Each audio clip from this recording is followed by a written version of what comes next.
your victory is guaranteed.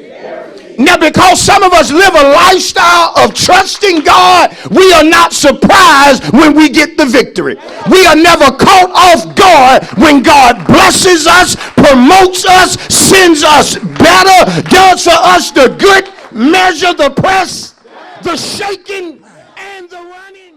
Come on, somebody, because all of us are dealing with some issues, some problems, and some difficulties. Sad thing in the church is that people will talk to somebody, another person, for hours about their issues, about their problems and their difficulty, even though the person can't do one thing to help you with that issue, can't do one thing to relieve you of that problem, can't do one thing to deliver you out of that trouble, yet you stay on the phone till your phone get hot, talking to them about something that they can't even help you with. You've been on there so long, you got to lay it down and put it on the speaker because it's warming up your cheek, and yet when the conversation ends, they can't do one thing about your problem. I'm going to preach it whether y'all want me to or not. Some of you tell your business to too many people that can't help you with it. And that's the reason some of us find ourselves acting out of character, going through and done got sick and tired of going through, ain't got nobody to talk to, don't have nobody that you can have a conversation with and feel relief, feel like you got some help, feel like you got some backup. Oh, preach it, pastor. There are certain things when I get to going through it, I need some backup. I need some reinforcement. If we coming out of this, it's got to be by the power of God. We got to have some reinforcement to pull us out of this.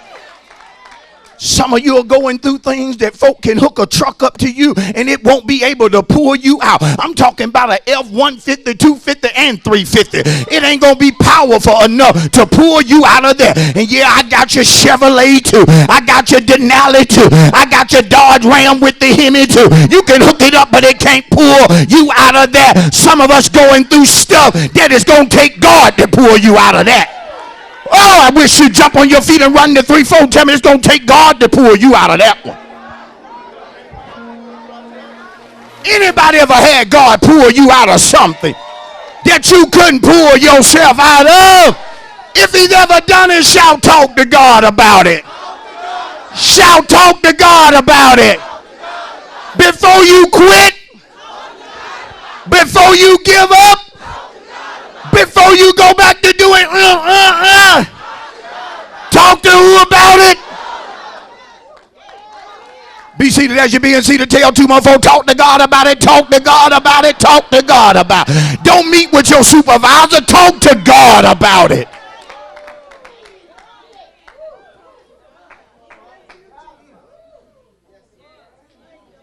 Pastor seemed so strong. He seemed so anointed. You know what his secret is? He done learned to talk to God about it. Oh, don't get on Facebook and talk about it.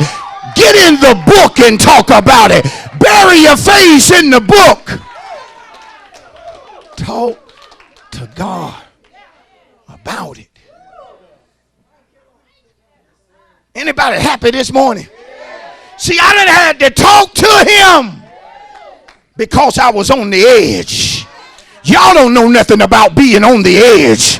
That's a dangerous place to be and ain't got nobody to talk to. See, I've been on the edge and you asleep, couldn't call you no how. But what I love about God, that the scripture said he neither slumber nor sleep.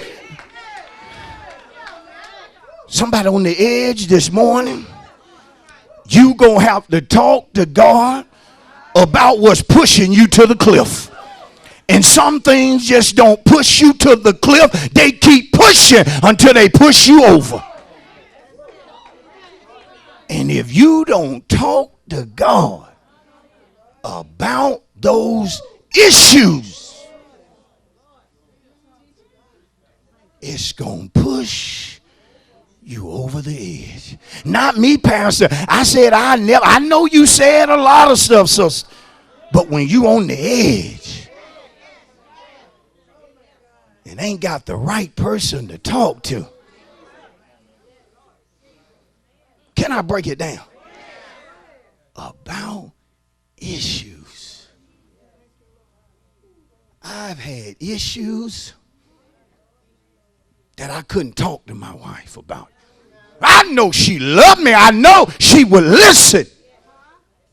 But there are certain issues. It ain't that the person won't listen. You can't communicate it. See, I dropped one on you then. You can't really explain where you're at. Can't really get them to see what this problem is doing to me. Can't get them to understand how what happened hurt me and left me vulnerable, left me not wanting to trust nobody, left me wondering who in my corner and who again, left me wondering if anybody loved me, including the one that said he'd never leave nor forsake. See, when you got some issues, the only one you can talk to who can do something about it is God. You see that? That's the reason the enemy, when he know you got issues, problems, and difficulties, that's the reason he strategizes to keep you out of prayer. Because he know if you pray, good God Almighty, am I in the house, Deacon? I say I'm in the house, Deacon Cochran. Because he know if you pray, he know God to help you with that issue. He know God to help you with that problem. He know God to give you wisdom with what you're going through. And so he strategizes to keep you out of prayer.